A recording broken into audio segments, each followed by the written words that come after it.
Hi, everybody. Welcome. My name is Roberto Alvarez. I'm the Executive Director of the GFCC, the Global Federation of Competitiveness Councils.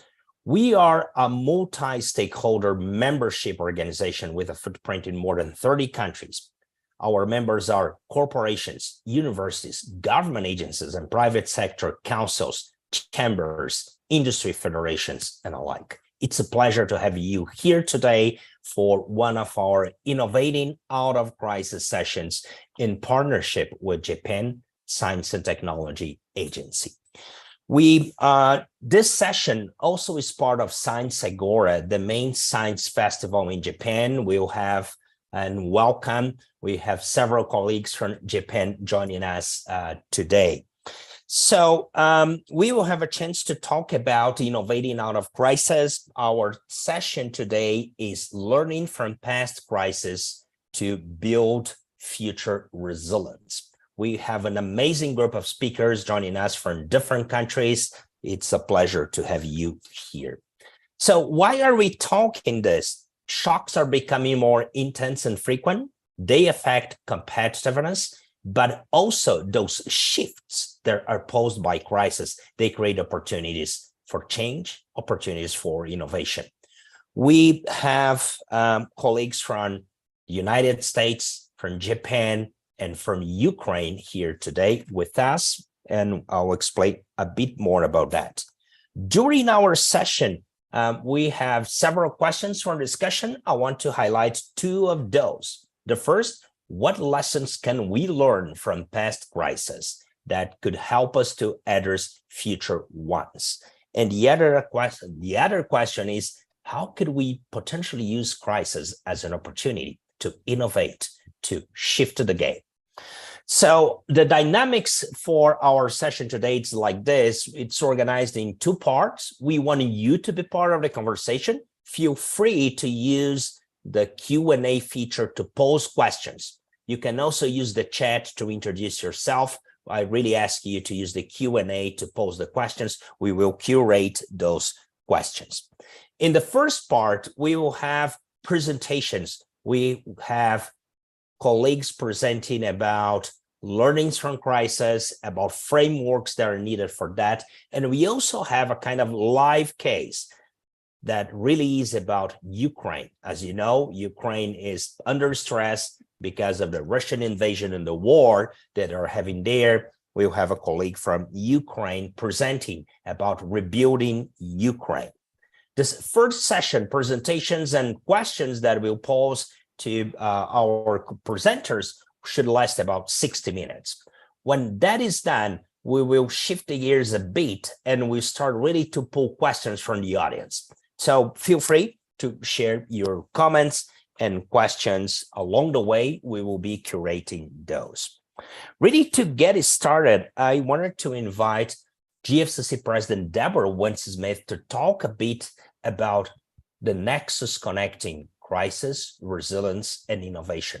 Deborah, in addition to being the president of the GFCC and founder of the GFCC, she's the president of the Council on Competitiveness in the United States.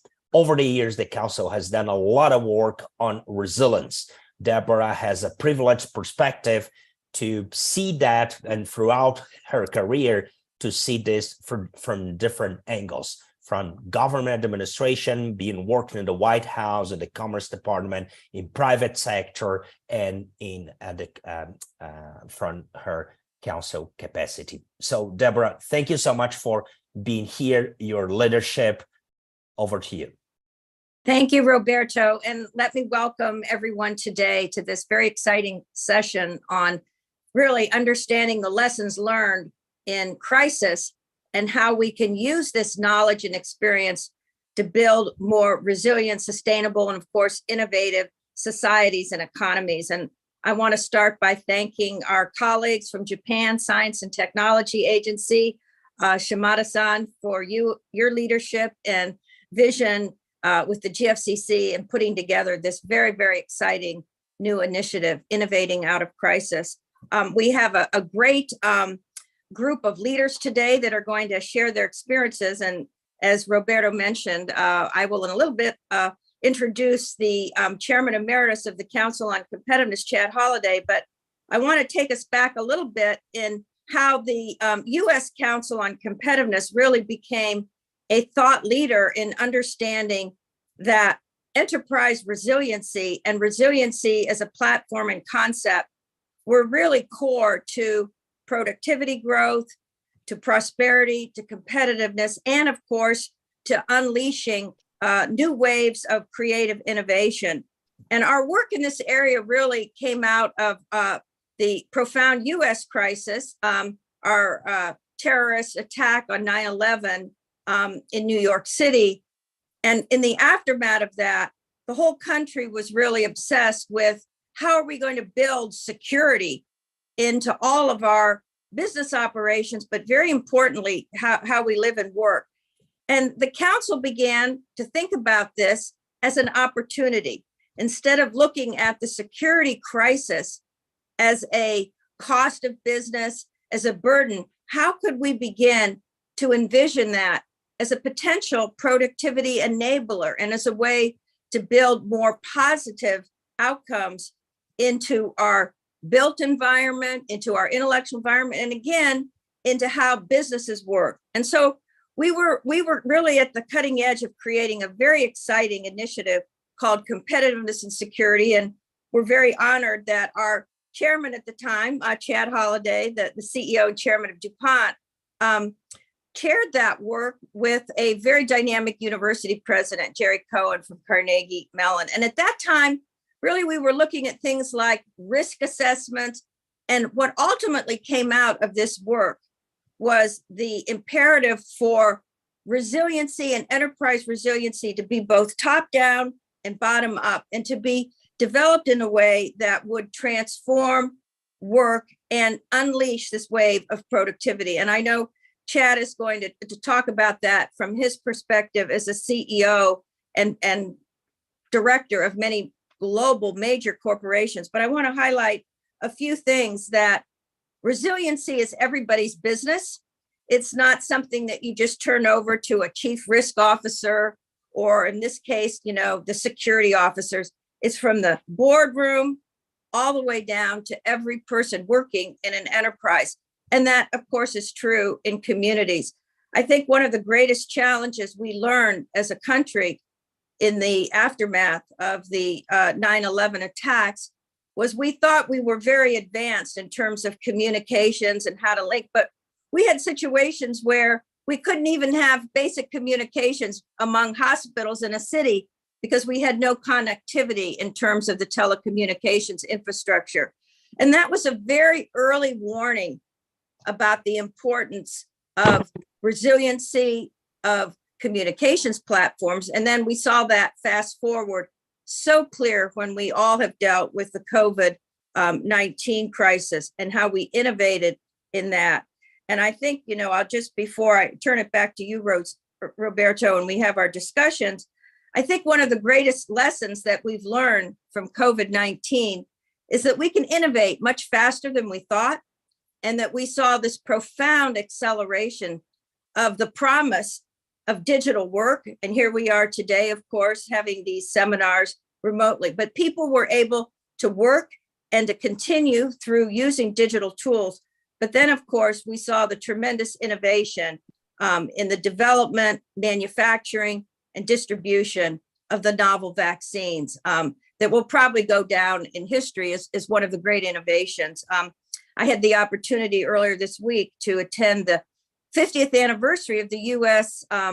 National Academy of Medicine, and many of the leaders in that innovation work were there, including our famous Dr. Fauci. But the speed of that innovation and the commitment to that, and to create the resiliency in the healthcare delivery system, is still a work in progress. But again, it's the crisis, the need, the commitment, taking it as an opportunity and bringing everybody together to create a new future. And so that's what we're really going to explore today and under this great series. And I will turn it back to you, Roberto, and look forward to our presentations from leaders around the world and then our discussion.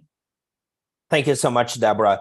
Without further ado, I wanted to turn to you, Chimada-san. You've been an amazing partner, and thanks to Japan Science and Technology Agency, we are initiating this new initiative in the GFCC, Innovating Out of Crisis. This goes beyond having the sessions to share knowledge, to share best practices that we're having.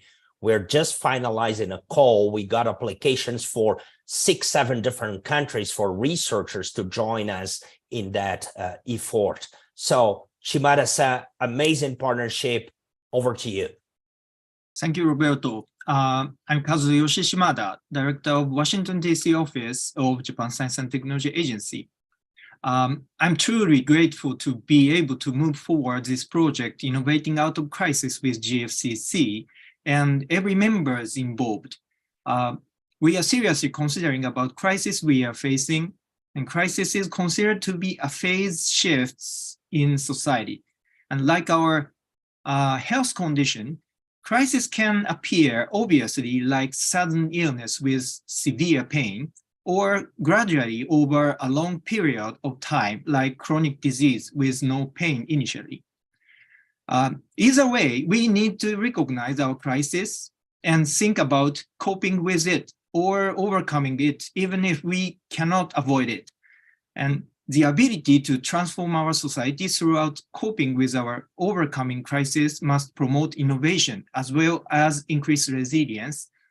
And the recognition and sharing the sense of crisis must be very important, especially when we confront a big crisis, because we need to work together, even we are in different nations, timing, generations, industries, whatever. I know there are no universal list of crises because they are affected by the time, place, cultural specificity, etc. of the decision maker. Therefore, building communities and keeping this discussion are important. GFCC is the right place to discuss on the crisis, and we are looking forward to discussing with you, including this webinar series, to develop the understanding of crisis and share our awareness of the crisis we are facing.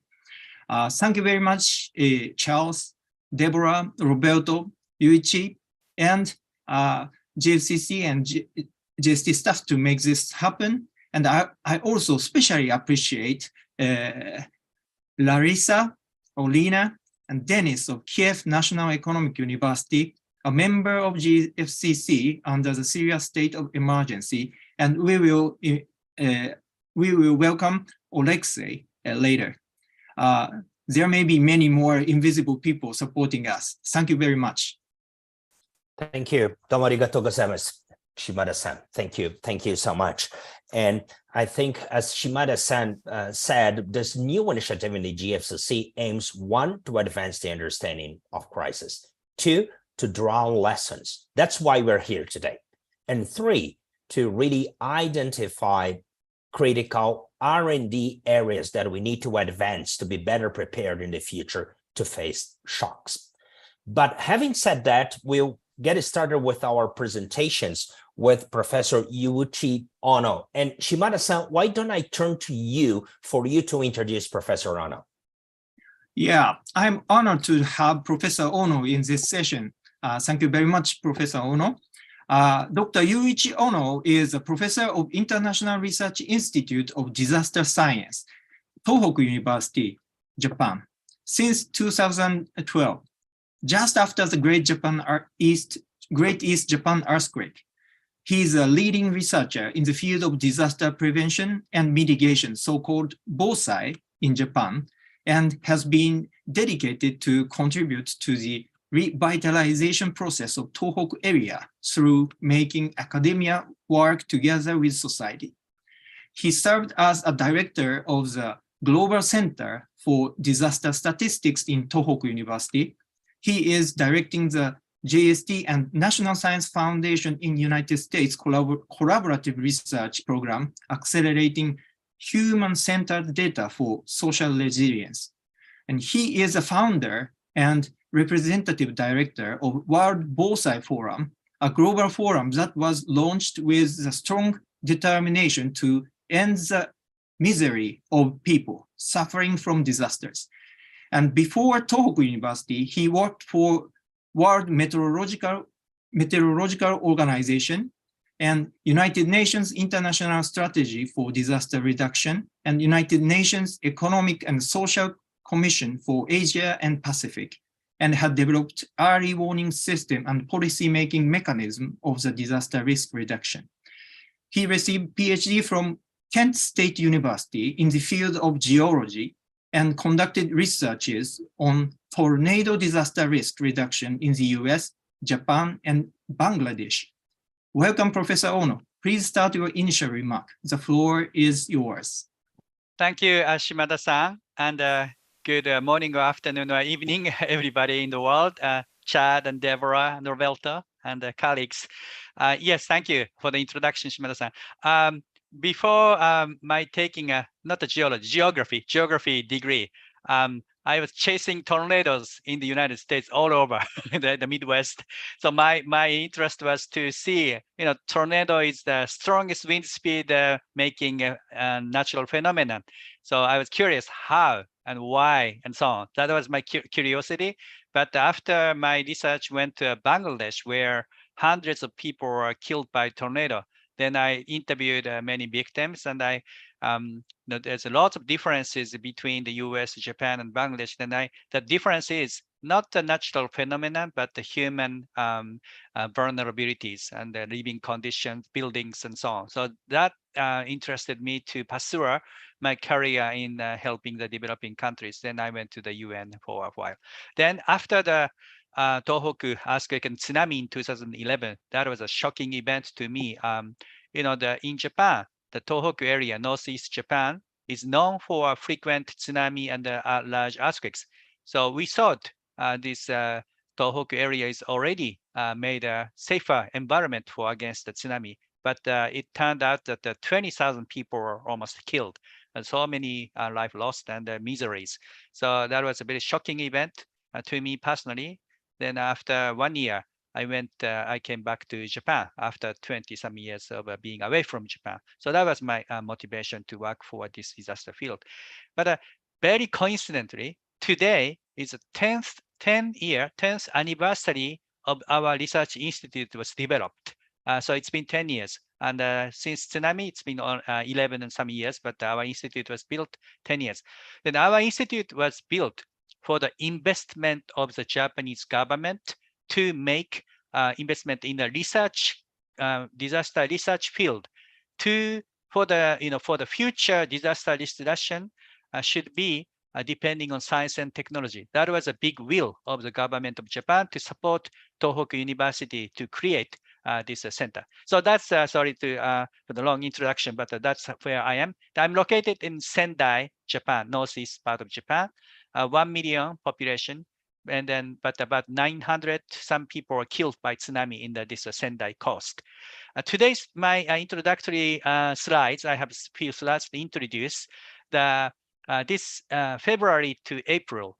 In 40 days, small team of members took a long walk from Fukushima through Miyagi, Iwate, and Aomori prefecture, about 800 kilometers in 40 days. We walked, just really walked. Then we, observed the recovery status now after 11 years, 10 years, 11 years, how people are recovering from the disaster by observing the towns and the buildings and disaster museums, and by conducting interview for about more than 100 people without appointment. We just walked and talked to people on the way. So I show you some slides. Then I have only one, not a conclusion, but one very impressive thing to me. I will explain that later. So I show you some slides with many photos. So let me see if I can share PowerPoint. Are you able to see the PowerPoint? Yes, perfectly. Okay, good. So this walk is called World Bosai Walk, Tohoku plus 10. Bosai is a term disaster risk reduction in Japan. Okay, then we walked, as I said, 800 kilometers, but 500 miles in 40 days from February to April. and observing the evidence of a build back better in many ways. So we conducted a few symposiums and visited the tsunami memorials, museums, and interviewed people and to collect the real voice. Then our purpose was to, well, I said that build back better. So build back better is a relatively new concept. It is appearing in the so-called Sendai framework for disaster recession as one of the priorities. But also, after the Indian Ocean earthquake in 2004, the President Clinton made a campaign to the Indian Ocean countries with a recovery effort, with having this term, build back better. Not just get back to the disaster happened, but even better in terms of safety or the economic recovery and so on. There are many ways in build back better. So, this build back better is not really termed with concrete examples. So the one purpose was to observe what was a build back better in Tohoku, what was not. So that was motivation. Then we first saw visited the museums and the physical environment, physical buildings. We are interested. But when I talk to many people, we get lots of good stories, lessons learned from the people in terms of build back better. I'll explain later. So this is a map of Tohoku. Sorry, I put it in Japanese, but it's the Fukushima prefecture from south, the Miyagi prefecture, Iwate, and Aomori, the 4 prefectures. And the middle location is... Yes. We cannot see your next slide. Oh, you cannot see it? Yeah. Oh. How come? I don't know. Maybe you could share it again. Okay. You could stop share. Yeah, now we can see it. Oh, okay. Okay. I have two screens. So this is a build better explanation. So the map in the left side, you see so we worked from the south, the bottom part start to the end. It's the northern part and the goal in Aomori prefecture. And build back better. So the one example, the bottom picture is an emotional recovery, and the middle we said a structural recovery or a disaster recession, and then the top part is a non-structural disaster recession. The emotional recovery or emotional one is when it comes to the people's heart, the mind, how people are recovering, individual level, psychologically recovered or not. Then the middle part and the upper part is either physical, not physical, the structural or non-structural. The structural is the building dikes, levees, seawalls, and so on. Those are really physically protecting the from the force, like tsunami or earthquakes.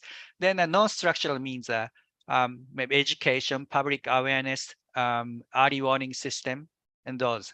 So we wanted to see those observed. This is a beginning part, starting part in the Fukushima prefecture, southern part of the Fukushima. We have a lighthouse. So these are the team members we worked. Many young people. One student from China, another student from Zimbabwe, and so on. So we are international workers. Now this is the Fukushima coast. You can almost walk through Fukushima prefecture now, in even the coast, except some few areas still, with nuclear incident radioactivity is still a little bit high, but that is very, very maybe at 10, 20 kilometers. Except that we can go everywhere in the Fukushima prefecture. No danger walking there. And we visited a small shop with this in the center is a doll. It's called Onokun, and it's Sock Monkey. The idea from the United States, during the 1929 big economic loss in the U.S., some of the women in the U.S., the poor women, started, making this sock monkey to sell for economic recovery for the household level. That idea was reintroduced to Japan, and some of the communities are doing the same thing, and they're making a little profit. So then this is the owner of this house. This is one of the museums, preserving what happened in tsunami. This is a school building. The automobile is stuck in this. So this reminds us with the tsunami force. So the important thing is to keep this fact for the next generations to observe what happened for lesson learned. This is another museum. This in Iwate Prefecture. This lady in the right side, she was a junior high school student when disaster hit in 2011. Now she's graduated from university, so she works for this museum to what happened to her and lessons learned to disseminating to the next generation. So her work is to explain what happened, and this is in the Kamaishi area. So the almost nobody was killed by the good lessons before drills before the disaster happens. This is another ruin of the disaster site in Iwate Prefecture. It's a hotel. This is a hotel building.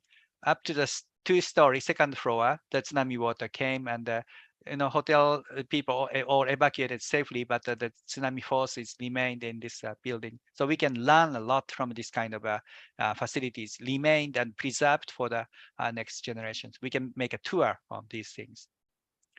This is a goal. After 800 kilometers, we finally reached. So we are very tired, but we learned a lot. Then one thing I wanted to share, one story, is a concluding remarks is that we met several people who expressed to us that our question was to how could you make a recovery from such a misery? The people whom we interviewed lost wives or husband or the children or grandchildren or friends.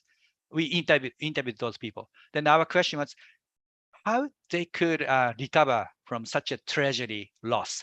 That was the main question I asked. Then the several people responded to us that we were so much stressed after the big tsunami and lost family members.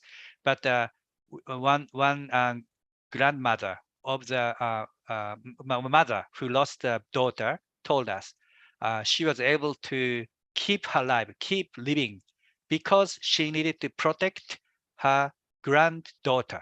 So she couldn't have even time to be so much in the sorrow because she had grandchildren to raise. So then there are many similar cases. So through this work, we felt someone to working for not for themselves but for others. That was a sort of a living force, living energy for keep living for the next period of time. So then we found that perhaps the one of the keywords is altruism and altruistic behavior.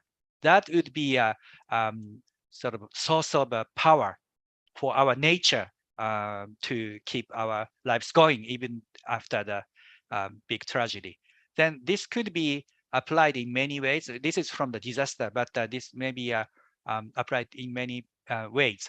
Then I heard, my career is only in the academia mainly and some UN agencies, but I'm never exposed to the business community. And like Deborah or Chad today, you have a long experiences in business community as well. So and then previously, like 80s and 70s, my childhood time, the firm, the private sector's main purpose is to make a profit. But it's been changing, I hear. Then even the profit making, but also at the same time for contributing to the society is becoming a key value of the company and private sector. Then altruism is also having a good value in the private sector. So I wanted to hear from you on the in the United States, the most economically developed country, how this concept is introduced in the practice in addition to the profit-seeking operation. So I end my presentation now. Thank you. Ono-san, domo arigatou gozaimasu. I think that you left us with a very important concept about altruism, and that connects with mindsets, right? So thank you so much for that. We'll be back. We will now turn to our chairman, Chad Holliday, but Deborah, I wanted to invite you to introduce Chad if possible. Thank you, Roberto. Well, it's my honor to introduce our chairman of the GFCC, Chad Holliday, who is also chairman emeritus of the U.S. Council on Competitiveness. Chad has had and continues to have a very storied career as a CEO of leading corporations, as chairman of two great corporations, one in the United States, Bank of America, and one global European-based Shell Corporation. I first had the honor to work with Chad, as I said earlier, when he was the CEO and chairman of DuPont. Chad started his career as a chemical engineer from the University of Tennessee, and actually spent, I know, Chad, a number of years in Japan as the head of DuPont Japan. But very importantly, Chad has been a thought leader in the business issues defining the future. And in fact, was one of the first, and I believe the first CEO to really champion sustainability as core to business value creation, and also supporting the communities and customers in the extended enterprise of DuPont. He serves on many corporate boards. He's a lead director of Deere & Company and the Hospital Corporation of America, so was right in the mix of all the issues around COVID. But very importantly, Chad has, back to your comment, Ono-san, about giving to others. Chad has given tremendous time to other organizations besides the U.S. Council and the GFCC to really help create a better world and better economy and better society. So we're very honored that he leads the GFCC and brings his tremendous vision and experience and commitment to our future, to our work. So Chad, thank you for your leadership. Deborah, thank you very much for that overly kind introduction. Really appreciate it. I want to talk a little bit about risk, and I do want to thank Deborah for her leadership at the Council on Competitiveness for having us focus on risk. And so what we could learn, and putting the commission together with Jerry, that we could, I think, uncover some things that were quite useful. My comments today will be in two groups. There are the somewhat predictable risk, and there are the risks that just aren't predictable at all. So let me start with the somewhat predictable risk. As we've already heard today, are weather events. We don't know exactly when they're going to happen or how frequent, but we know they're going to happen. History would tell us that. And with the warming of the climate, we would suggest they're going to happen more frequently. I would like to use just one example today to talk about that, because we're all quite aware of typhoons and hurricanes and tornadoes. But serving on the board of HCA Healthcare, which operates 185 hospitals in the U.S., the care of patients, loss of life of any employee or any patient is critical to the company.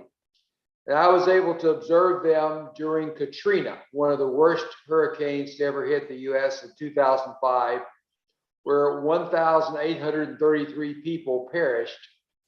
We had a hospital in the middle of New Orleans, which was ground zero, if you will, for Katrina. And we didn't lose a single employee or a single patient. And when you think about patients, they're on complicated equipment that's keeping them alive. It's a very challenging situation because they're not mobile. And the way we were able to do that was a Herculean effort of basically using helicopters to get every patient out and every employee out. So we had to go get helicopters from all across the country, fly them into New Orleans and get people out. Well, that was not a practical thing for everybody else to do. So we're quite pleased with there's no loss of life, but realized different systems had to be in place because you couldn't always do that. It wouldn't be a possibility. So over this time, since 2005, they have perfected that system, and they put it in place just a few weeks ago with Hurricane Ian. It hit. And I'd like to kind of describe what that system looks like today, because again, a hospital is the most challenging situation. If we can keep everybody safe in the hospital, surely we can keep everybody safe other places.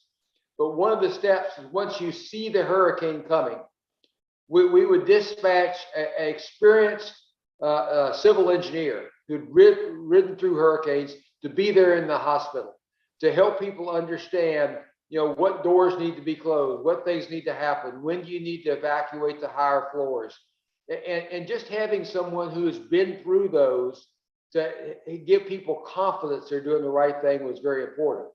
Also, this engineer that was inside in Florida where Ian hit was also able to call in the resources that had all been marshaled in advance. So we didn't know exactly where it was going to hit. We had multiple hospitals in Florida, but we had truckloads of water, truckloads of fuel, truckloads of generators. We even had trucks with washing machines and dryers so you could get people clean clothes. Everything our employees would need so they could take care of their families and they could stay in the hospitals. So those trucks were really rolling before the hurricane hit. So by the time the hurricane cleared, all that infrastructure was in place and we could take care of our employees that could then take care of the patients, obviously with the backup generators and so forth. We did have to evacuate one hospital, but we had enough extra capacity in other hospitals by design to be sure we could move them in. So Ian was another case where nobody was lost. I think the message for all of us in and outside of the healthcare industry is with the proper planning, these somewhat predictable weather events can be managed to much less impact on people. I'd like to move now to the much less predictable, I would say not predictable at all. They include acts of war, pandemics, financial crisis, civil unrest, cybersecurity, and we could go on and on. So what Deborah and the council found from the original work is you could not predict these events. If you tried to predict the event, you were probably just wasting your time because all of our original work was before the financial crisis, and we didn't think about the financial crisis as that kind of a risk. And it turned out to be, a very devastating and a very different type of way. What you can do, though, is have very strong systems inside your organization that are robust enough to take a hit, to take a shot. And that means you're not running all your systems to their maximum capacity. You have to have some freeboard capacity. From the employee side, you need to make sure people understand why they are doing things in addition to what they do, because the mechanisms they normally do things might not be available, but if they know why, they know the purpose, they know what's critical, they will then be able to improvise on the spot of what's going on. And let me just share one simple thing that it's so obvious when you think about it, but so many organizations don't do. When you go into a crisis, you have to have everything up and running strong. And so from industrial plants where I spent all my life, there is always the maintenance log, the list of things that need to be fixed that aren't fixed. You never have everything fixed all at once. So every time I would visit a plant, I asked to see the maintenance log. I want to know how long it is and what kind of things aren't being fixed. And what you find sometimes is the very thing you would need in a crisis is the thing that's being pushed down the maintenance list because nobody thinks the crisis is going to happen. So I think awareness that you never know when the crisis is going to happen. And you need to make sure your maintenance log is up to date. And if it's going to be behind on something, it might be, we haven't put the new coat of paint on this yet, as opposed to this fundamental system is down when we may need it. So I would leave you with that there are things to do in both the predictable and the unpredictable, and the astute organizations will do that. And training and development of people is probably the fundamental throughout. Thank you very much. Ted, thank you so much for your fundamental remarks here. We'll have a chance to pose some questions to you in a few minutes. Now, what we will do here, the session was imagined to have two parts. And in this first part, the first thing that we were doing was to learn from past crises. We just heard some lessons that Chad shared with everybody. And before that, Professor Ono shared findings and lessons that came out of the Fukushima accident, and the tsunami that hit that part of Japan. But now what we'll do is we will look at a kind of live case.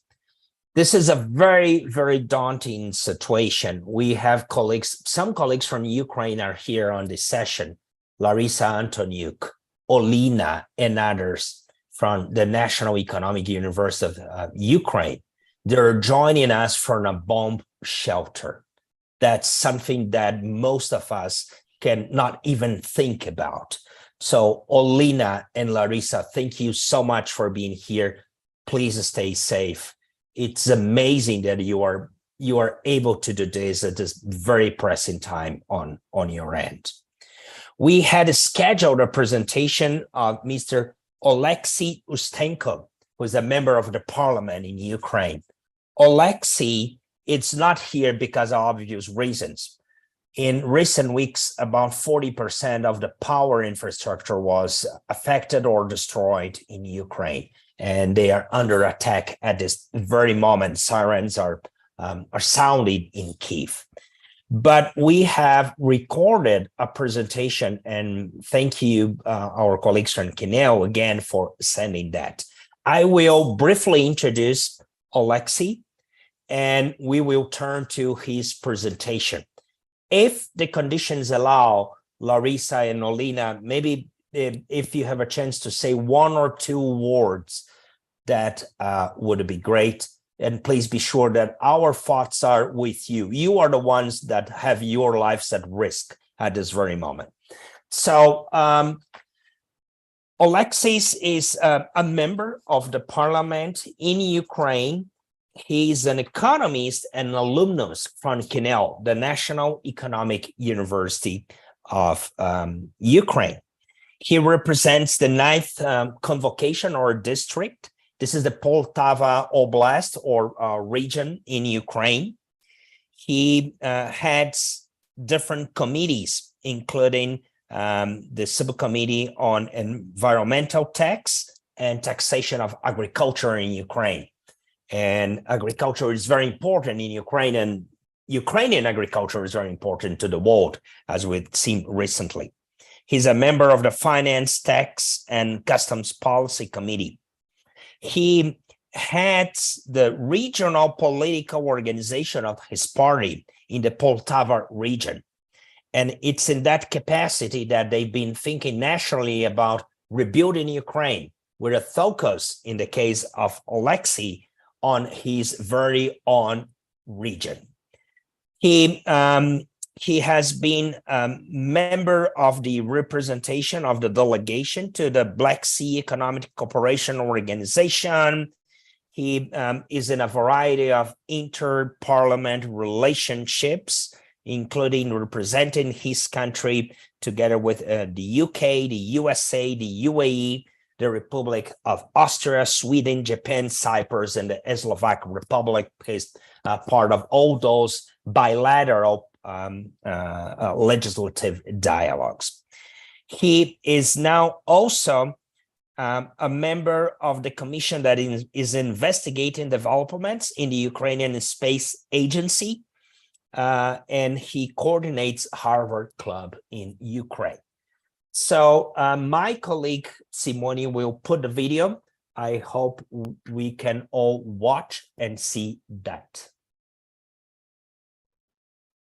Dear colleagues, good evening, everybody. My name is Oleksiy Ustenko. I'm a member of Ukrainian Parliament and head of Poltava Regional Organization of political party Sluga Narodu.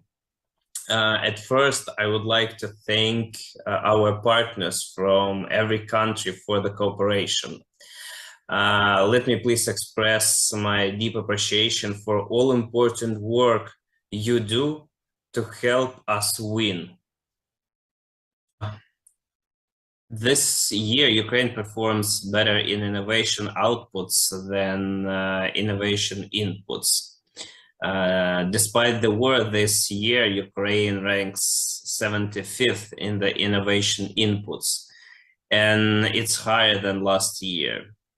As for innovation outputs, Ukraine ranks 48th, and Ukraine has the best rate by index indicator utility models by a region triple P per GDP. And now I'd like to talk about Ukraine recovery plan.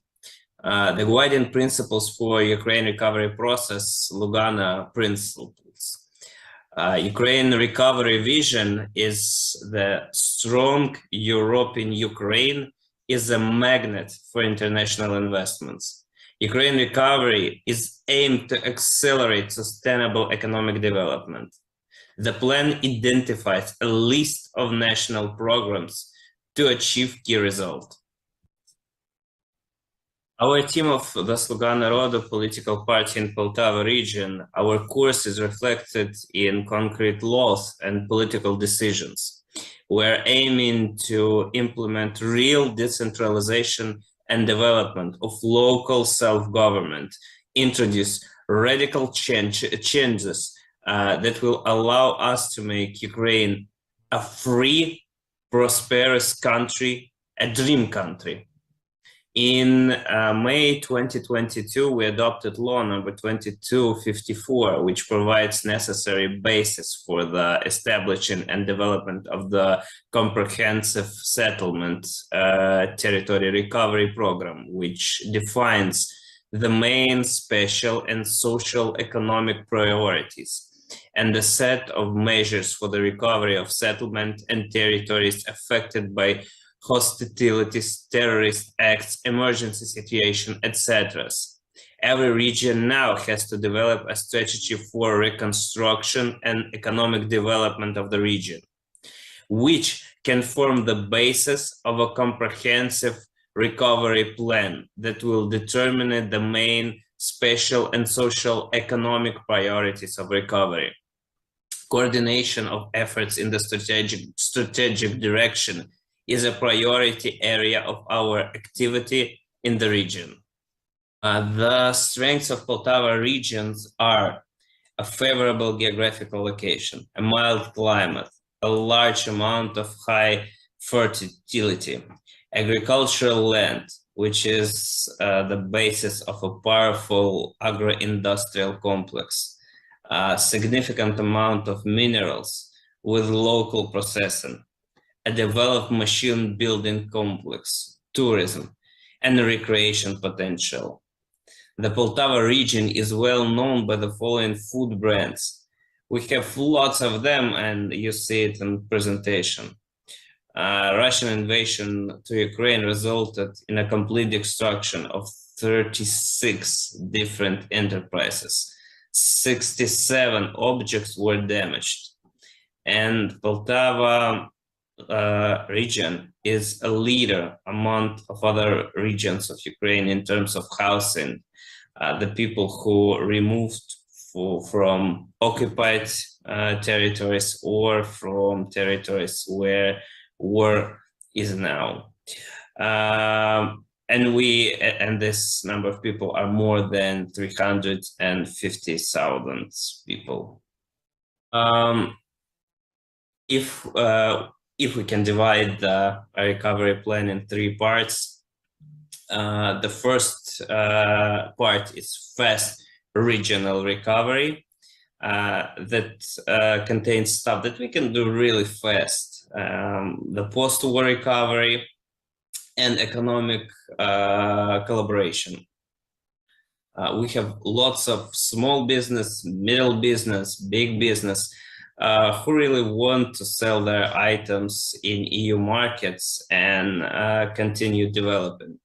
Now we already have first results. 15 foreign diplomatic institutions of Ukraine were instructed to establish partnership relations between cities of regions of foreign countries and cities of Poltava region.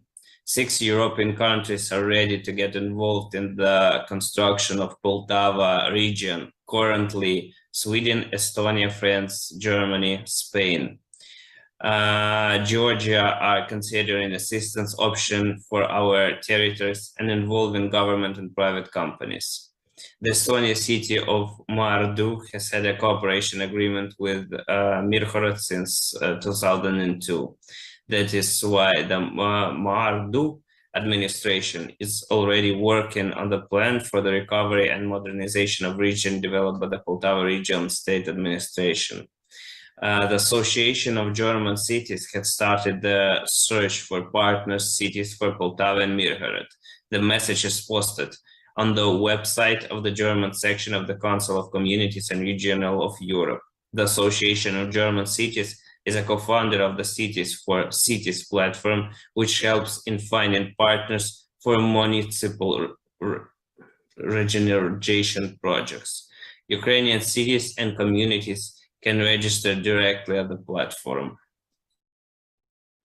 As well, it would be a great opportunity if we can develop a technopark system in the Poltava region. We understand that technoparks made strong economic growth in lots of countries, so as well as like Turkey, Germany, Macedonia, lots of countries that use the instruments of technoparks. So as well, we would appreciate if it could be built in Poltava region. So as well, we're working and we're looking in the future. We're waiting for our glory and for opportunities for Ukraine and as well Poltava region after our glory and after the war is finished. But it's a great time now to invest in Ukraine, to invest in Poltava region, and a great time to think how we can recover our country after the war and after our glory. Thank you very much.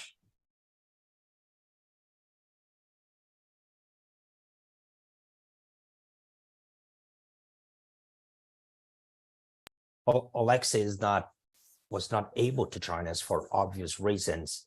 And also our colleagues here are not able, Larissa, to speak at this point, but we really want to thank Alexis and for sure Olina and Larissa again for doing this. I will share here on the chat with all of you something that we had for our GFCC community, our members and fellows, we have monthly calls. During one of those monthly calls, we had a discussion about Ukraine, and then we had a closed door presentation that was delivered by our member from Ukraine, Kanel. And I will share the link with all of you. You can check that slide deck for more information on what's happening on the ground. It's a country in which 96% of all companies were affected because of the war. So they're really facing a crisis in multiple dimensions: infrastructure, humanitarian, social, economic. And for you to know, a final comment, the Poltava region and the capital of that oblast or that state, it's about 100 kilometers away from the border with Russia. It's closer to Kharkiv, and some of you may have heard about that city in the news.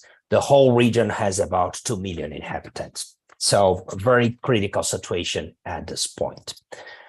Again, thank you so much for our colleagues in Ukraine. And now we reach at a moment when I would like to invite Deborah and Shimada-san maybe to pose some questions. I know that Professor Ono and Chad would be available to take some of those questions, and we'll do this for about probably 10 minutes, and then we can start to pull questions from the audience.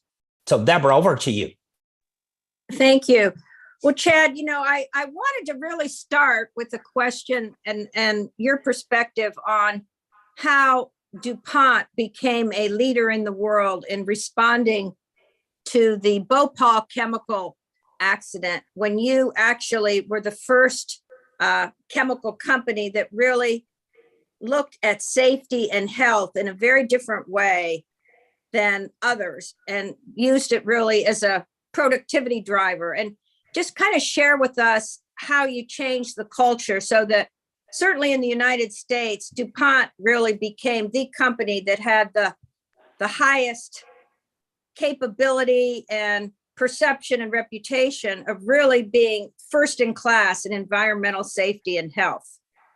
Well, Deborah, thank you for the very kind question and compliment to DuPont. So many people have worked there over the 225-year history. I think what's unique about that company is the founder in 1802 cared greatly about the people. And they first started as a black powder company, explosives company. And there were two rules. First, his home, Mr. DuPont, was the closest one to the powder mill. So if there were to be an explosion, his home was going to feel it first. And second, when there was ever an experiment of a new explosive material, always one of his direct family members had to be in the experiment, because if it wasn't safe enough for a family member, it wasn't safe enough for a regular employee. So that feeling of caring about the community and caring about the employees has just been passed down. So it was a very natural thing as we started to understand the impact of chemicals on the environment, what they could be, that the company would be a leader there too. And so we had leaders well before my time that just took the goal of zero harm to the environment. And that seemed to be an impossible task. But if you aim for zero, you can make much more progress toward it than you could otherwise. And I recall there is something called the United Nations University there in Tokyo. And they have a goal for companies that achieve excellence. We were the only company in the world, the chemical industries had to sell zero impact to the environment. So we won the award the first year because we're the only one there. Now, of course, we haven't, the company hasn't achieved that, but I think thriving for that is very important. And that would be the lesson I think we take away. Thank you. And I want to just pivot quickly, and then we'll turn to Shimada-san and Professor Ono. But you left DuPont as chairman, and then we faced the 2008-2009 financial crisis, and you were the chairman of Bank of America, navigating that major global financial institution through that. And of course, we know what the crisis did in the United States and other parts of the world. Two questions really. One, what lessons from DuPont in risk management and all the things that you led there were you able to transfer into the financial services industry? And then let's just think a little bit, and we could come back to this perhaps in the second round. How's this relevant today as we face a new potential financial situation? But just the transition from DuPont to being chairman of a Bank of America at a very critical time in the history of that company, and of course, the US economy and the global economy, the Great Recession. So my advice would be the right time to enter the banking industry is not during a financial crisis. So that was not a good time to take up a new career. But just a word of background, the fundamental around the US financial crisis, which became a global crisis, was the housing market. There had been too aggressive lending without enough collateral. And then when the economy shut down, the home prices dropped drastically, which nobody thought could happen. So that was the fundamental. Now, Bank of America was the largest home lender in the country. So the Bank of America was hit harder than anybody just because of the arithmetic of number of homes. They weren't a worse operator or a better operator. They just had the numbers working against them. And I believe, I recall that there's one discussion about how many people we will need to properly process these homes and get them turned around and renovated and whatever has to happen. And we thought, well, we've got 3,000 people working on that. Surely that will be enough. And then there was a question at a point in time, well, how many people do we need to, because we weren't making progress. We went up to 12,000 people working on it. Finally, we ended up with 32,000 people working on it to eventually turn the tide and obviously restore the market over time. I think what my experience was from industry, if you will, bank didn't properly understand how large the problem was. And so they were incrementally trying to do it with their techniques they've been using for decades. About that, they knew how to process loans. They just couldn't think about it. And so it had to become much more like an assembly line rather than a job shop. So I think industrial practices, helped us. Of course, the board doesn't do it, the management does it. But I think that really, taking on those approaches allowed them to speed up and help people through the transition the best they could. And now, of course, today at the U.S. Council, our chair is Brian Moynihan, who is chairman and CEO of Bank of America. And just their most recent earnings, they're doing very, very well indeed. So they came out of crisis, innovated, and are now a very, very strong, preeminent player in the financial services arena, and not so much in the real estate mortgage businesses they were concentrated before. Roberto, should we do another round and then I'll come back to chat, or because I have another question that takes us into the future on the global economy, but perhaps we should pivot now to Professor Ono and then come back. Yeah. So Shimada-san, maybe you have questions that you would like to share. Yeah, thank you, Roberto, and thank you, Deborah, and Ono Sensei and Chad. I have one question to Professor Ono and one question to Chad. First, I would like to know what kind of changes arise after the Great East Japan earthquake in Tohoku area. What kind of innovation? I mean, you are in the academia, so you might see the changes of academia, and you might also observe the changes in society, and that might be lessons learned as innovating out of crisis. Ono sensei, please. Yeah, thank you, Shimada-san, for this great question. Before my answering to you, my really thought with this Ukraine suffering people, and I was very impressed that Mr. Ustenko was not pessimistic. He's a very positive attitude under such a tragic situation. That is a power of a recovery. If the people are defeated by the destiny or environment, there will be a less prosperous future. But I think it's depending on the person's mind, current mindset, to make a decision for the future. If the mind is set forward, then I think the environment will follow.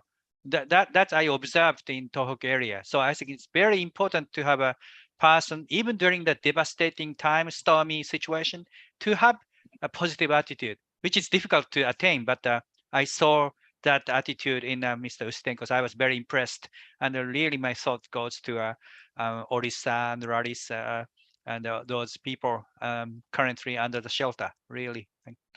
Okay, I responded to Shimada-san's question, and there are some facts that in Japan, before this big earthquake and tsunami, no seismologist could predict the earthquake larger than magnitude 9.0 in that area. So there was no scientific thought. There's limit of science, I would say. So that was the first one. Then secondly, that nobody was really understanding how far the tsunami could propagate towards inland, such a long distance, 3-4 kilometers. It's more than 2 miles, 3 miles into the inland in some parts. So it was beyond the imagination, and that was a limitation of the science. Then thirdly, the nuclear power plant's explosion in Fukushima. That was also beyond the imagination. So it was a science and technological sort of limitation. So Japan, the science and technology has been developed these days, but even Japan having this issue. So there's a limitation in the current science and technology. So we have to be realistic about our limited capacity. That was lessons learned from the Japanese case. Then what made this change for the future as an innovation? Our university, our research institute, as I said, was developed 10 years ago, today, 10 years ago. And before, basically, scientists at universities were not so much interacting with people, cities and towns and communities. Some did, but the most didn't, for the disaster scientists as well. So our university, our research institute set goal to interact with communities more and more. And we are not waiting for the people to come. We went to the community to joint research or to conduct seminar or any activities. We are getting out of our university campus to communities, municipalities, and so on.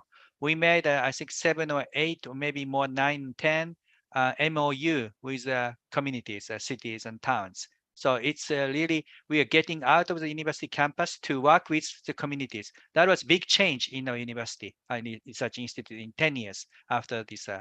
So how to make, science and technology outcomes a very important basis for making policy-making processes. And that needs to be intensified. And I saw in many countries, even in sometimes in Japan, it's not enough. And it's linking the policymakers and scientists challenge in every country.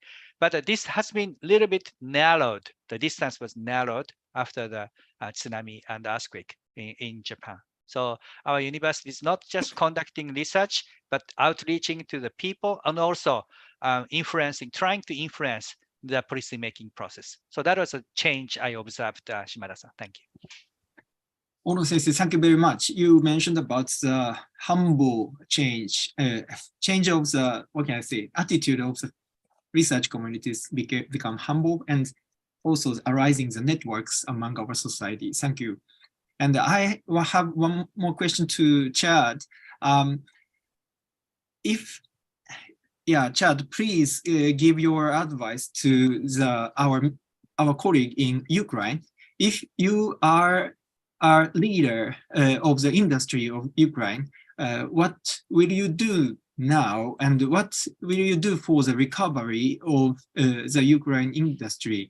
And if you have a good example facing the crisis in your past career in Bank of America, Shell, or DuPont, it would be very nice to know. Thank you for your question. And I know everybody on this webinar, hearts and thoughts go out to the people of Ukraine. But we do look for the day the fighting will stop and the rebuilding will start. And I've had a chance to spend a lot of quality time with Sharon Burrow, who's the head of the international trade unions, all the trade unions globally. And what she points out so clearly is the rebuilding, because it's so massive. We've never rebuilt quickly like this with today's technologies. We did after some wars in the past, World War II, but the speed. And of course, we know you'll have to have money, but then what does the money buy? What buys materials? We'll have to bring in massive amounts of materials from other places because Ukraine can't possibly produce enough materials.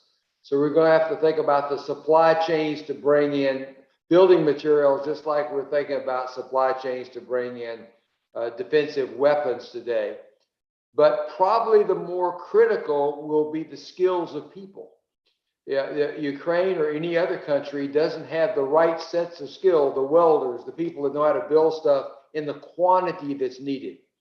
So all the countries of the world that care will have to lend their people to train and teach the people of Ukraine, just like we have done to help them for self-defense. We'll have to have this build up, and it will be much bigger than the military buildup because of what's going to be required. So I think I could tell by the presentation that they're already thinking about this, but I think that's what we all should be thinking about now.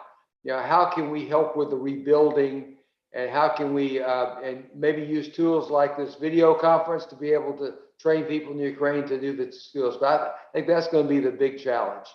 Now, if we could build it back better, as we've said a couple times now, including in a way that didn't have as many greenhouse gases, so we did the right thing for climate, that would be wonderful. So my ideal case would be the world would see building back Ukraine as an opportunity to demonstrate infrastructure that both serves the people, but also serves the long-term interests of life on this planet would be great. So that would be my dream, is that we could do both at the same time. Thank you, Chad. And can I pull your experience in the past when you were a chairperson in the big industry facing the crisis? It need not relate to the advice for Ukraine. Well, I think you need to be communicating, and that means listening as well as talking through the crisis extensively. And you do need leadership.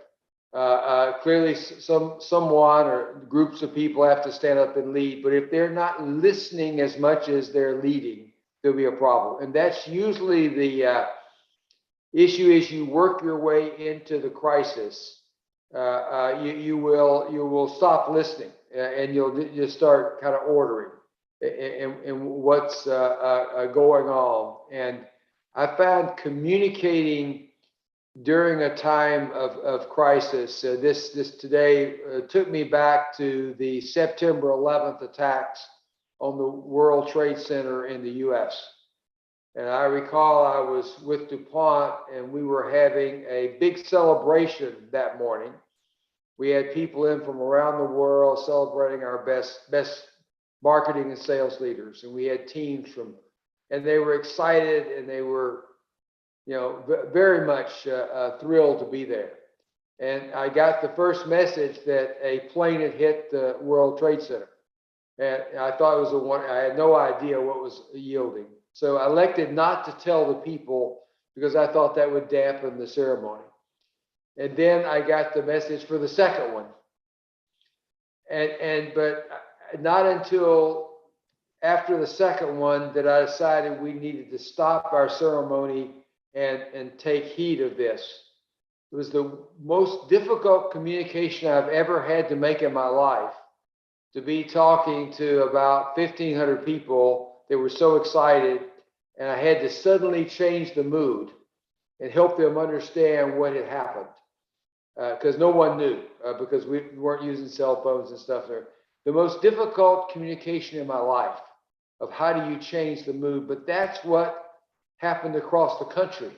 The whole country had to change its mood at one point in time. So I would say the communication skills through that kind of crisis, none of us have. So we're going to have to learn to do that better. If I was going to do it again today, I hope I could do it better.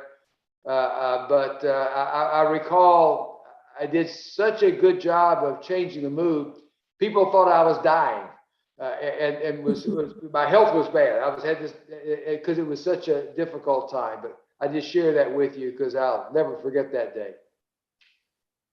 Chad, thank you very much. That's a very precious advice from you. Roberto, thank you. Thank you, Shimada-san. I have two quick questions, one for Chad and the other one for Professor Rono. I want to start with you, Professor Rono, building on what Chad has said about the reconstruction of Ukraine.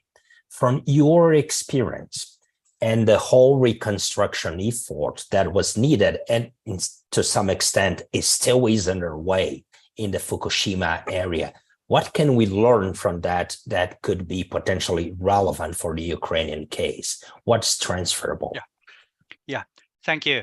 We are using the word build back better. One of the concepts, elements of the build back better is not to repeat the same thing again and again and again.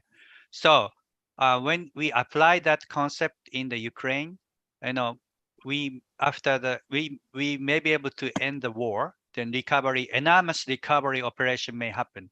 But same thing happens? That's a question. if the same thing happens, our effort would be like floating on foam and the water. So we have to make a fundamental change not to have this kind of war again. So that needs to be taken into the action of the recovery plan, not the building, constructing buildings and so on, but the peace building, how Ukraine or Russia, that area, not to have conflict for the future. So preventive action, not the preventive action for natural disaster, but the preventive action not to have the war again. That's difficult, but that if that is not taking place, we may lose everything again. So that is a more fundamental sort of root cause of thing. The Fukushima, same thing. If we we have many other nuclear power plants in Japan, if we take the same approach of the other nuclear power plants in Japan, the same thing may happen. So we have to take a pre-action not to repeat the same problem again. So we stopped all the nuclear power plants to test it if each nuclear power plant is safe enough for a disaster, like earthquake or tsunami and so on. So I think Build Back Better concept can be applied in Fukushima and also in Ukraine. And from that perspective, then I'm always saying that the biggest enemy of the disasters from natural disaster, is wars and conflict. When wars and conflict happens, all the good infrastructures, dikes, dams, seawalls, early warning system will be destroyed by the enemy, targeted by the enemy. Happening in Ukraine. Now look at the bridge just destroyed. That bridge or canals or whatever is a good infrastructure for disaster risk reduction. So I end. Thank you. Thank you, Yuichi. I think that when we had Alexis presenting, something that's very promising was this notion that he introduced that they want to be more innovative, that they really want to use the crisis to shift the economy when they rebuild it, right? But you also, in your comments now, you brought this new perspective. It should not be just about Ukraine, but about an upper level of the system, the international system. If we could find a way of addressing the root cause of the conflict and have in place the systems that are needed to avoid future conflicts. But again, changing the conversation, Chad, I want to turn to you. The first example, or the first case that you reviewed here in the healthcare space, it was about an organizational solution. So you had to build a team that would be ready to be dispatched to different health units if something that was predictable was seen that it was coming, right? How do you see this in the corporate space as we're going into an era in which extreme weather events are becoming more frequent, even pandemics and epidemics? We may not be able to predict that when they're coming, but we know that the frequency is increasing, right? How do you see this approach of maybe building special ops or building special organization units to deal with crisis in the corporate world? Are there any trends of ways of creating organizational solutions to be better prepared that you would like to share? Roberto, it's a great question, and if you think about pandemics, because we're still in a pandemic with COVID-19, but at DuPont over 20 years ago, there was a much more limited pandemic in the world, and we could see then that there would be another one. We didn't know it would take 20 years to COVID-19. All the things were right to have other pandemics that would occur. And we knew some basic supplies that we all know quite well: mask, hand cleaning material, and even surgical gowns to protect people were needed. So we advocated strongly that companies stockpile those. So at DuPont, we actually issued a kit for every employee, so they would have the kit. They could keep it home or at their office. But what happens is when something doesn't happen for a long time, we tend to forget. So that's it's having that I call muscle memory that you realize these things can happen and what's a reasonable level of preparedness. I think from looking back at that, our idea that stockpile enough materials probably wasn't a practical solution. I think having the capability to produce a lot of materials quickly is a practical solution. So I believe it's in every country's interest, every company's interest to be sure they have access to critical materials they may need, such as these, and each companies have to decide that for themselves, and keep enough spare capacity that they can be produced quickly would be my advice. So it should be much more about having a stock of capabilities and skills than a stock of items or inventory. So thanks for that. Well said. Deborah, I know that you have other questions, and maybe after that we could turn to you, Shimada-san. We got several questions here on the Q&A, but I also know, Shimada-san, that you wanted to invite some colleagues from Japan to share additional questions. So Deborah, over to you, and then Shimada-san. Well, the only question or comment I want to share with both of our presenters today in this discussion is right now we're dealing with a complexity of crises that are all coming together almost beyond a perfect storm. We have the crisis of energy. We have the crisis of food supply. We have the crisis of supply chain. Now we have this, growing inflation crisis, highest in 40 years, currency crises. Who would have thought that the dollar's now, stronger than the euro? How do policymakers on the government, private sector, how do you prioritize? Because they're all coming together in a kind of a swirling matrix, and you do something on one, and then the unintended consequences, on the other. How do we prioritize? And I'm just thinking right now in real time, we've just seen what's happened to the government in the UK. They focused on the financial side, and the markets basically said, no, we don't like that. And, they're going to have a new prime minister. So it's a tremendous time of complexity of crises. Well, Deborah, this chair, let me take a first shot, and then other colleagues can speak up. I think one piece of guidance, with all due respect to all my Brit friends, probably do just the opposite of what the UK has done in the last couple of months would be a good guidance. But saying it in a more serious vein, I think we must have a steady hand. Some of these things will take time to resolve. And if we try to move too quickly to resolve them with so many things going on at once, that's not going to be practical.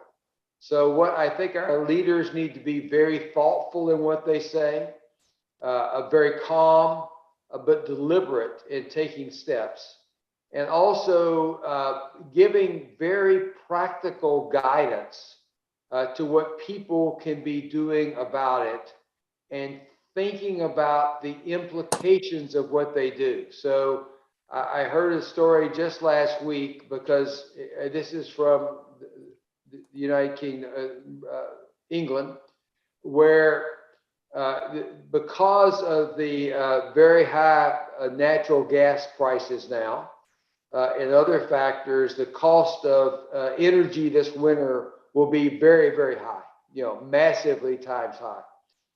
And one utility, for some unknown reason, sent a pair of socks to every one of their customers, saying it will be cold this winter, you will need these socks. I'm sure some communications person thought that was a very creative idea. Maybe they thought people would appreciate the socks. It didn't go down well at all. So I'm thinking that we need to be very thoughtful about a quick, I'm going to send everybody a pair of socks to show we care. It didn't do it at all. So I think leaders need to be very thoughtful about what they do, put themselves in the shoes of other people as they're making decisions, and really do what they can to help. Thank you. Yeah, I have a little bit comment. I'm not an economist, I've never worked for the private sector, but something we could learn from the Tohoku for the recovery was a little bit related to what Chad already said, but good redundancy in the system. What I mean is, for example, when the shocks happen, the big shocks could be observed by some way, a shock observer. In maybe in terms of money, like a emergency fund to be used for the emergency, or like items like we are depending so much. Japan is exporting a lot of a great deal of food from other countries. So if we produce more food in Japan, that would mitigate a little bit of having a problem, the dependency problem. So too much dependency is not a good. So we might need to have those redundancy. And the early warning system, if the TV fail, then we have radio, then a silence. We have many ways to communicate. So we need more than one system, more to observe shocks or the alternative way. And in the Sendai Plain area where I live, there is a seawall, 7.2 meter seawall to protect the first layer of protection, followed by canal that observes some shocks of tsunami. Then the elevated road, 6 meter road, that is also secondary sort of seawall. Then the land use plan, restricting the people to live nearby the coast. Those multi-layered protection system would ease the shocks of the tsunami. So this can be applied to the economic shocks or other ways, but not perfectly. Nothing is ever perfect, but at least we could mitigate some impacts of the shocks in that way. So that was additional comment. Thank you. Shimada-san, before turning to you, I think there are two questions here. I just want to leave those questions on the clipboard for when Chad and Yuchi make their final comments. One question is, what's on the blind spot? What are some of the things that maybe we're not seeing that we should see? Yeah, that maybe some risks or things that we are ignoring today that will impact the world we should all know about. The other question from our colleague Walid from Saudi Aramco is, what are the best strategies to develop the innovation capability to be used during a time of crisis? Those are two things that maybe you could address in your final remarks, but Shimada-san, before we do that, I want to turn to you. Okay, I just input Japanese language to invite Japanese audiences. They can be allowed to speak Japanese and I will translate. But yeah, so I will wait for the input from the Japanese audiences. But until then, regarding the questions of Deborah, prioritization is very difficult issues. I also discussed with Professor Hayashi on that issue. And we need to, before making the decision of the priority, we need to have a community which was tied with trust in our society. And it will not be huge one, but such kind of good willing community will be able to make agreement and make decision about the priority that we are now trying to do in GFCC might be. That's my comment. And but there's no questions from the Japanese guy, so I will return the mic to Roberto. Okay. Maybe we're approaching the end of our session. Deborah, your final comment, then we can go to Chad and Yuchi to, let's say, to where there's those general questions that we got. Thank you. Well, I want to thank our really incredible panelists and discussion and how much we've learned today, which we will, of course, capture. But I think the discussion, both the reality of our challenges, lessons learned, the continued need to be creative, to be adaptable, to mitigate, to have redundancy, but to really move into the future underscores how important this innovating out of crisis initiative is for the GFCC. And this will really be a platform for our work going forward over the next few years. And, we will be gathering as a GFCC community in Athens, Greece, November 14th to the 17th for our 2022 in-person annual meeting with a global innovation summit looking at issues from how to go from local to global in terms of innovation and value creation. But one of the things I want to highlight that's going to be very exciting in learning and supporting our hosts and colleagues, GFCC colleagues in Greece, we're going to have a special session on November 14th called Spotlight Greece. And it's really going to hear from Greek leaders, from the government, the private sector, how they navigated out of a tremendous economic crisis. They lost 30% of their workforce, 30% unemployment.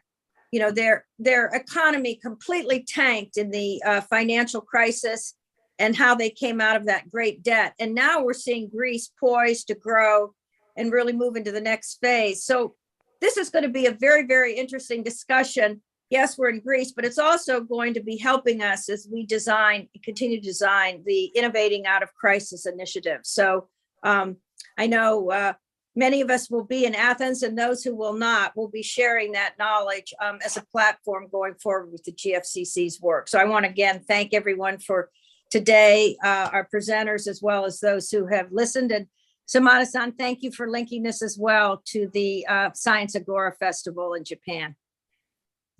And my colleagues Vanessa and Simone will share here on the chat the link for the Global Innovation Summit 2022 that Deborah has just mentioned. Ono-san, I want to turn to you, your final comment, maybe your final recommendation. What I learned from Chad, his first speech was the normal time, not during the emergency time, but the normal time to check the maintenance of the things in a factory or wherever. That is very, very, I think, very important point. When disaster hit, it's too late. We lose already people, materials, and so on. So that during the normal, how could we do such action before disaster hit? Normal time to make a capacity. That is the Robert said it's a blind spot, but I think it's a blind spot. We don't usually care. When we are hit by disaster, we get excited and we try to patch work. But normal to how could we take action beforehand? That is, I think, a key. Not only for the disaster from the nature, but also the wars and conflicts and the other shocks. Then we are going to discuss only about the disasters from the natural hazard.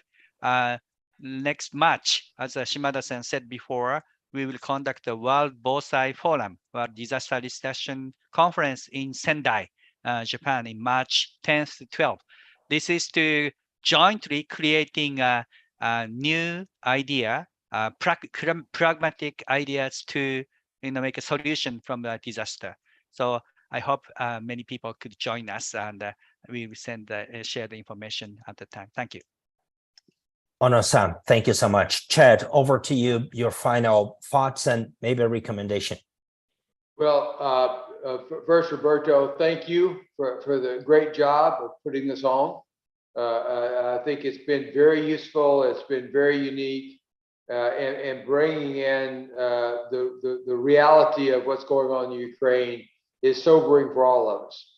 So with that as a backdrop, I would like to flag there are other places in the world having conflict today besides Ukraine. There's a number in Africa now. I won't try to name them all, but I think as humanity, we need to be thinking about all those, not the one that's in our media all the time because it's so close to, it is a developed country and it's so close to other developed countries.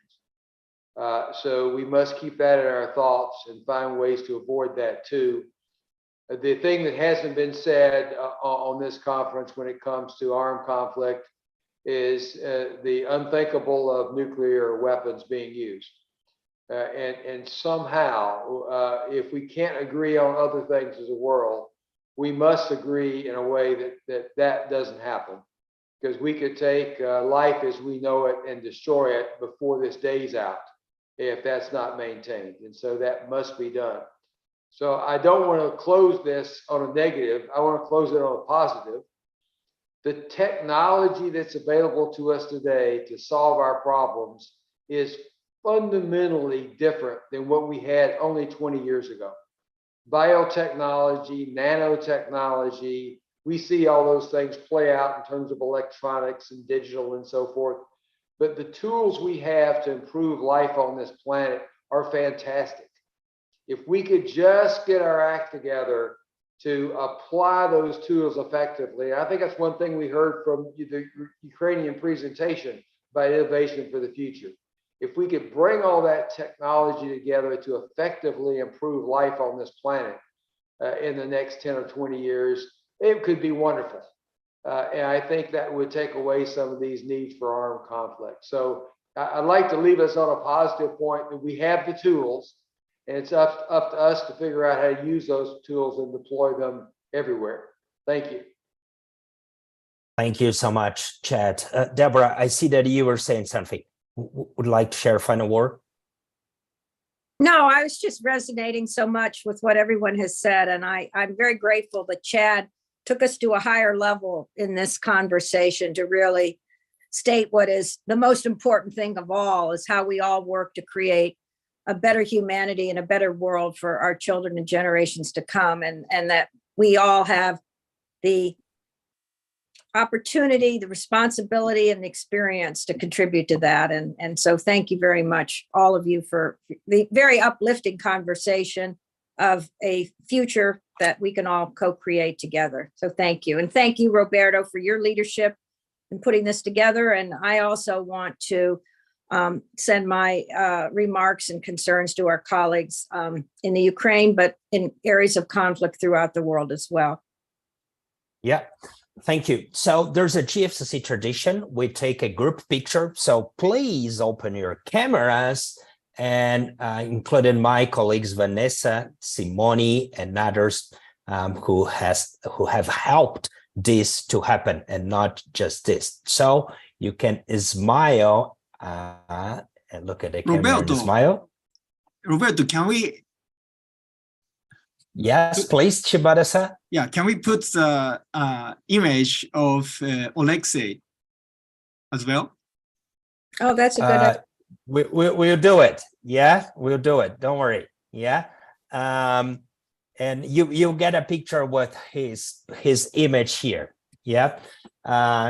So thank you so much for being part of this. And we were talking crisis. And this very day, we're launching a new GFCC report that really is about, let's revert here, Vanessa. Sorry. I'm sorry. Yeah. You will get that, Shimada-san. You will get a picture with Alexis inserted. But so we are launching a report today. Just want to share with you the screenshot, Shift Universes and Transformation. This is something that we have done throughout the pandemic, trying to distill some learnings in terms of the change that happened and were accelerated, probably some long-term implications for universities coming out of the COVID-19 pandemic. And my colleagues will share here the link with all of you. We had 23 universities from around the globe being consulted. We have some short cases. We have country reports about developments in different nations. There are three things that stuck in my mind from this conversation. The first one is stay fit. So you need to be ready before anything happens. The second one is think differently. When we build, don't go back to the past. And the third one, aim a higher standard. Think globally, engage, listen, and engage with people across the globe. It was a pleasure to have you here. We have shared some resources about the GFCC. Again, thank you all for being part of this, and stay tuned for more to come from the GFCC.